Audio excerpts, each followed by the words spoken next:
नमस्कार दोस्तों, आज हम आपको श्री कृष्ण जन्म कथा सुनाएंगे। तो वीडियो शुरू होने से पहले कमेंट में जय श्री कृष्ण जरूर लिखें।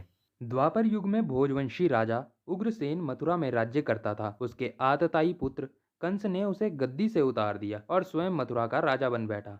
कंस की एक बहन देवकी थी, जिसका विवाह वासुदेव नामक यदुवंशी से हुआ था। एक समय कंस अपनी बहन देवकी को उसकी ससुराल पहुंचाने जा रहा था। रास्ते में आकाशवाणी हुई, हे कंस, जिस देवकी को तू बड़े प्रेम से ले जा रहा है उसी में तेरा काल बसता है। इसी के गर्भ से उत्पन्न आठवां बालक तेरा वध करेगा। यह सुनकर कंस वासुदेव को मारने के लिए उद्यत हुआ।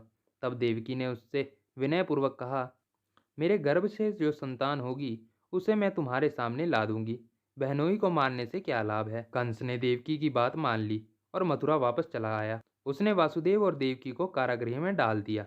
वासुदेव और देवकी को एक एक करके 7 संतान हुए और सातों को जन्म लेते ही कंस ने मार डाला। अब 8वीं संतान होने वाली थी। कारागार में उन पर कड़े पहरे बैठा दिए गए। उसी समय नंद की पत्नी यशोदा को भी संतान होने वाली थी। जिस समय वसुदेव देवकी को पुत्र पैदा हुआ, उसी समय संयोगवश यशोदा के गर्भ से भी एक कन्या का जन्म हुआ, जो और कुछ नहीं सिर्फ माया थी। जिस कोठरी में देवकी वसुदेव कैद थे, उसमें अचानक से प्रकाश हुआ और उनके सामने शंख, चक्र, गदा, पद्म धारण किए चतुर्भुज भगवान प्रकट हुए। दोनों भगवान के चरणों में गिर पड़े। तब भगवान ने उनसे कहा, अब मैं पुनः नवजात शिशु का रूप धारण कर लेता हूँ। तुम मुझे इसी समय अपने मित्र नंद जी के घर वृंदावन में भेजाओ और उनके यहाँ जो कन्या जन्मी है उसे लेकर कंस के हवाले कर दो। इस समय वातावरण अनुकूल नहीं है, फिर भी तुम चिंता ना करो। जागते हुए पहरेदार सो जाएंगे, कारागृह के फाटक अपने आप खुल जाएंगे और उफनती हुई अथाह यमुना तुमको पार जाने का मार्ग देगी। उसी समय वासुदेव